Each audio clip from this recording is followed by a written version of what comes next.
এই নারী সংস্কার কমিশন তাদের যে দাবি ছিল বাল্য বিবাহ এবং একের অধিক বিবাহ আইন করে রোধ করে দিতে হবে। বেশ ভালো কথা, বাল্য বিবাহ আপনি রোধ করে দেন, ভালো। কিন্তু বিয়ের আগে এই যে ক্লাস 5-6 এর ছেলে মেয়েদের 9-10 এর ছেলে মেয়েরা যা করে, বাল্য বিবাহে পুলিশ ধরে নিয়ে যায়, কিন্তু বাল্য হওয়ার আগে যে ব্যভিচারের সয়লাভ করে, ওইটা তো কোনো অন্যায়? ওটা কি অন্যায়? ওটা কি অন্যায়? অন্যায়। আপনি বহু বাল্য বিবাহ রোধ করে দেন, বরং দরকার ছিল বাল্য ব্যভিচার রোধ করে দেওয়া। ঠিক কিনা কোন?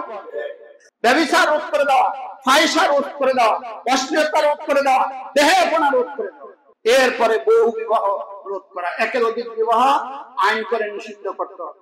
ইসলাম একজন পুরুষকে একসঙ্গে 4টি বিবাহ করার অধিকার দিয়েছে। কেন দিয়েছে? ইসলামের প্রত্যেকটি বিধান যৌক্তিক, মানবতার জন্য কল্যাণকর, সমাজের জন্য কল্যাণকর, রাষ্ট্রের জন্য কল্যাণকর, জাতির জন্য কল্যাণকর।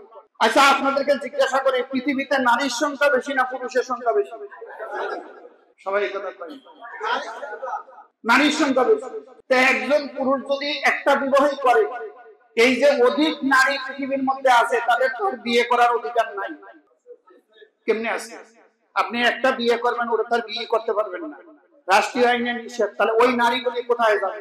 তারা ব্যভিচারে লিপ্ত হবে, অন্যায় কাজে লিপ্ত হবে, পুরুষদেরকে অভিশাপ দিবে কিনা? পৃথিবীর বহু দুর্ঘটনায় পুরুষের সংখ্যা বেশি মারা যায়, যুদ্ধক্ষেত্রে পুরুষের সংখ্যা বেশি মারা যায়, দুর্ঘটনায় পুরুষের সংখ্যা বেশি মারা যায়। এই জন্য ইসলাম বলেছে নারীরও এই পৃথিবীতে অধিকার নিয়ে, স্বামীর অধিকার নিয়ে, সন্তানের অধিকার নিয়ে, পরিবার পরিজনের অধিকার নিয়ে বেঁচে থাকার অধিকার তাদের আছে। আছে কিনা? নাকি আপনি বলতে চান ওই যে 2000 সালে এদেশে একটা সিনেমা হয়েছিল নারীরও মানুষ, এই সিনেমার আগে তো আর নারীরা মানুষ ছিল না, ঠিক কিনা? নারীরও মানুষ, এই পাগল ছাগল গুলি এত বছর পরে বুঝতে পারছে নারীরা মানুষ, এর আগে মনে হয় নারীরা অন্য কিছু ছিল। তো নারীর পৃথিবীতে বেঁচে থাকার অধিকার আছে। এরপরে তারা যাতে সমাজের অন্যায়, অশ্লীল, বেহায়াপনার কাজে জড়িত না হয়ে পড়ে, সমাজের অধিকার বঞ্চিত না থাকে, এই জন্য পুরুষকে নির্দেশ দেওয়া হয়েছে যদি তারা ইনসাফ করতে পারে এবং ন্যায় বিচার করতে পারে, তার সামর্থ্য থাকে, তাহলে একের অধিক বিবাহ করার অধিকার পুরুষকে আল্লাহ তাআলা দিয়েছে। এই বিধানটা কি মানুষের জন্য কল্যাণকর না অকল্যাণকর? সমাজের জন্য কল্যাণকর না অকল্যাণকর? অকল্যাণকর। আল্লাহর বিধান আপনি আইন করে বন্ধ করার দাবি করেন, এর অর্থ হলো বাংলাদেশে থেকে যদি বাংলাদেশের স্বাধীনতা সার্বভৌমত্বের বিরুদ্ধে কেউ প্রকাশ্যে কথা বলে, সে যেমন দেশদ্রোহী, আল্লাহর জমিনে বসবাস করে, আল্লাহর নিয়ামত রাজি ভোগ করে, আল্লাহর বিধানের বিরুদ্ধে দাবি করা হলো আল্লাহ দ্রোহী। ঠিক কিনা কন? এটা কি দ্রোহী? দেশদ্রোহীর চাইতে আল্লাহ দ্রোহী বড় বড় অপরাধী। ঠিক কিনা কন? তাহলে এই দাবি কি যৌক্তিক না অযৌক্তিক? অযৌক্তিক।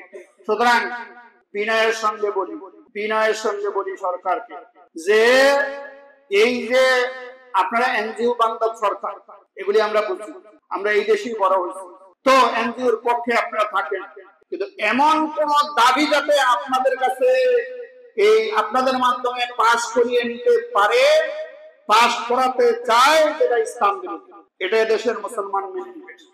সুতরাং বহু বিবাহ রোধ করার অধিকার আপনার নেই। আল্লাহর কোরআনুল কারীমে বলেছেন, ফানকিহু মা তাবা লাকুম মিনান নিসাই মাসনা সুলাসা ওয়া রুবা। তোমরা যদি প্রয়োজন হয় তোমাদের পছন্দ মতো নারীদেরকে বিবাহ করো, 2 জন 3 জন অথবা সর্বোচ্চ 4 জনকে বিবাহ করো। বিবাহ করে সমাজের শান্তি শৃঙ্খলা ঠিক রাখো, যাতে সমাজের নারীরও অধিকার থেকে বঞ্চিত না হয়। এরপরে রাসূলুল্লাহ সাল্লাল্লাহু আলাইহি ওয়াসাল্লাম যুবকদেরকে নির্দেশ দিয়েছেন, বুখারী এবং মুসলিমের হাদিস, বুখারী শরীফের 5066 নম্বর, মুসলিম শরীফের 1400 নম্বর হাদিসে আল্লাহর হাবিব বলেছেন, আব্দুল্লাহ ইবনে মাসউদ রাদিয়াল্লাহু তাআলা থেকে বর্ণিত, আল্লাহ রাসূল বলেছেন, ইয়া মাশারাস শাবাব, হে যুবক সম্প্রদায়, মান ইসতাতা মিনকুমুল বাআতা ফালিউজাওয়াজা, যাদের সামর্থ্য আছে তোমরা বিবাহ করো, তোমরা বিবাহ করো। ফাইন্নাহু আগাদ্দু লিল বাসার, বিবাহ মানুষের দৃষ্টিকে সংযত রাখে। ওয়া আহসানুল ফুরুজ, আর মানুষের লজ্জা স্থানকে হেফাজত করে। কিন্তু আজকে দুর্ভাগ্য, আমরা বিবাহ করি প্রতিষ্ঠিত হওয়া পর্যন্ত। ছেলের প্রতিষ্ঠিত হইতে হইতে 40 বছর হয়ে গেছে, সে প্রতিষ্ঠা হইতে পারেনি, কেমনে হবে? নারী নিজকে এস্টাবলিশ করার জন্য অপেক্ষা করতে করতে 30 বছর হয়েছে, এরপরে আর তার নারীত্ব হারিয়ে গেছে। 35 বছর পরে যদি বাচ্চা জন্ম দেয়, সে বিকলাঙ্গ বাচ্চা জন্ম দেওয়ার সম্ভাবনা থাকে। আর 30 বছরের ছেলেরা অবিবাহিত থাকে না, সে আর বিবাহ বন্ধনে আবদ্ধ হইতে পারে না, সে এস্টাবলিশ হইতে হইতে নারীগুলি তার নারীত্ব হারিয়ে ফেলেছে, নারী সুলভ স্বভাব হারিয়ে ফেলেছে, যার কারণে প্রতি সংসারে আজ অশান্তি দাবানল দাউ করে চলছে। ঠিক কিনা কন? আর এস্টাবলিশ হইেন না, বিয়ে করেন, বয়স হলে বিয়ে করেন, আল্লাহ আপনার ওই সংসারে বরকত দিয়ে দিবেন। সুবহানাল্লাহ। ভাগ্য এটা কে নির্ধারণ করে দিয়েছে? কোন সরকারের কাছে গেছে? তো আপনার ভাগ্য আর আপনার স্ত্রীর ভাগ্য যদি একসাথে হয়, তাহলে সিঙ্গেল হবে না ডবল হবে? বরকত সিঙ্গেল হবে না ডবল হবে?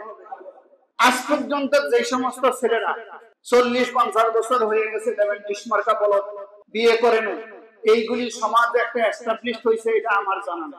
বিয়ে করার পরে অসহায় দুস্থ মানুষও সমাজে এস্টাবলিশ হয়ে গেছে, হাজারো মসজিদ তার আছে। ঠিক কিনা?